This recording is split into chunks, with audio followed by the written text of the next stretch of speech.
हरियाणा में बीजेपी की खट्टर सरकार ने पिछले 9 साल में प्रदेश का बेड़ा गर्क कर दिया है। मुझे ये कहने में बिल्कुल भी संकोच नहीं है कि पूरी तरह से फेल हो गई बीजेपी की सरकार। हरियाणा के 9 साल कर दिए बेकार। खट्टर साहब, आपने कल मीडिया के सामने खूब पीठ थपथपा के अपनी खुद ही बहुत तारीफ कर ली, लेकिन हरियाणा के जो सबसे महत्वपूर्ण मुद्दे हैं उन पर हरियाणा सरकार पूरी तरह से फेल हो गई पिछले 9 साल के अंदर। यह हरियाणा का जनमानस जानता है, एक एक व्यक्ति जानता है। मैं आपसे हरियाणा के 9 सबसे महत्वपूर्ण मुद्दों के ऊपर 9 सवाल पूछूंगा कि आज के दिन में क्या स्थिति है इन 9 महत्वपूर्ण मुद्दों पर हरियाणा की। लेकिन सबसे पहले शुरुआत आज कानून व्यवस्था की स्थिति से कर लेते हैं, क्योंकि ताजा वाकया जो ध्यान में आया है वो ये कि प्रदेश के गृह मंत्री बेचारे कह रहे हैं कि 372 आईओ को सस्पेंड कर दीजिए, क्योंकि इन्होंने कोई अपने इन्वेस्टिगेशन ठीक से नहीं किए, केस ठीक से नहीं सुलझाए।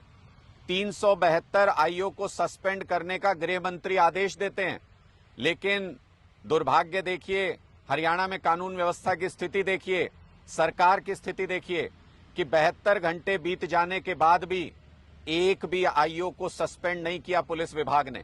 जिस प्रदेश में गृह मंत्री की नहीं चलती हो पुलिस पे, उस प्रदेश में कानून व्यवस्था की क्या हालत होगी आप आसानी से अंदाजा लगा सकते हैं।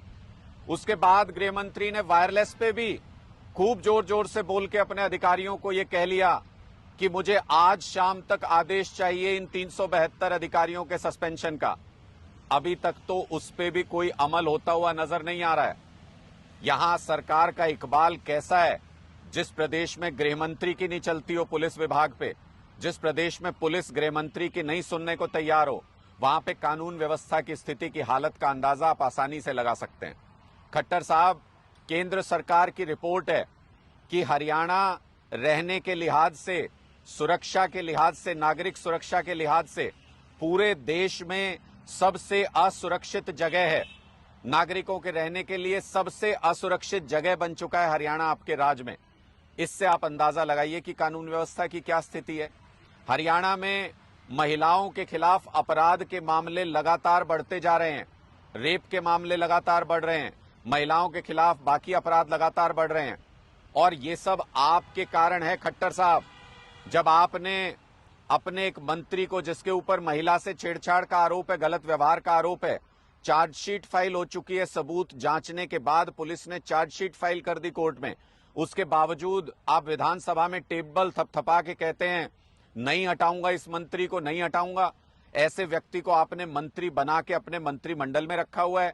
हरियाणा ओलंपिक संघ का अध्यक्ष बना के पता नहीं कितनी महिला खिलाड़ी उसमें तैयारी करती हैं, आपने उनके सिर पर बिठाया हुआ है अपने मंत्री को। ऐसी स्थिति में क्या मैसेज जाता है खट्टर साहब? नीचे तक आपने मैसेज दिया हुआ है कि विधायक अपने दोस्तों को बचा लें, पुलिस अधिकारी अपने दोस्तों को बचा लें, मंत्री अपने दोस्तों को बचा लें, तो फिर अपराध तो बढ़ेगा ही। पूरे हरियाणा के अंदर आज के दिन में अलग अलग गैंग पनप रहे हैं। फोन के ऊपर विदेशों से धमकियां आ रही हैं, सांसद तक के साथ विदेश से फोन आने का मामला हो जाता है। ऑनलाइन फ्रॉड के तो पता ही नहीं कितने मामले बढ़ते जा रहे हैं।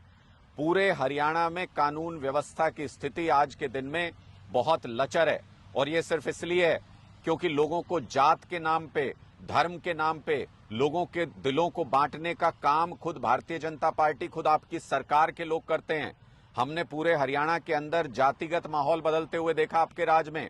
हमने पूरे हरियाणा के अंदर धर्म के नाम पर नूह में जिस तरीके से सुनियोजित तरीके से हिंसा कराई गई, वो माहौल खराब होते हुए हमने देखा, और आप बैठ के सिर्फ तमाशा देखते रहे, हरियाणा की कानून व्यवस्था को बिगड़ते हुए देखता रहे, हरियाणा की बहन बेटियों के मान सम्मान के साथ होते हुए खिलवाड़ को देखते रहे। और आपके गृह मंत्री, जिनको जिम्मेदारी दे रखी है कानून व्यवस्था को संभालने की, उनकी पुलिस सुनती नहीं है आपके राज्य में। हो सकता है आपकी अंदरूनी लड़ाई हो, लेकिन प्रदेश आज के दिन में सबसे खराब कानून व्यवस्था के दौर से गुजर रहा है। आपने हरियाणा के लोगों की सुरक्षा को नजरअंदाज कर दिया। आपने तो कैमरे पे आके ये बयान तक दे दिया कि हर नागरिक को सुरक्षा उपलब्ध कराना हमारे लिए मुमकिन नहीं है। जिस प्रदेश का मुख्यमंत्री ये कह दे, उसमें अपराधियों के हौसले कितने बुलंद होंगे इसका अंदाजा आसानी से लगा सकते हैं। तो पहला मुद्दा खट्टर साहब, जो कानून व्यवस्था का मुद्दा है, जो नागरिकों की सुरक्षा का मुद्दा है, पिछले 9 साल में आपकी सरकार उस मुद्दे पर पूरी तरह से फेल साबित हुई है। अगले 8 मुद्दे भी महत्वपूर्ण मुद्दे जो हरियाणा के लिए हैं, उन पर एक एक करके मैं आपके सामने सवाल रखूंगा। आप जवाब दे सकते हैं तो जवाब दीजिएगा।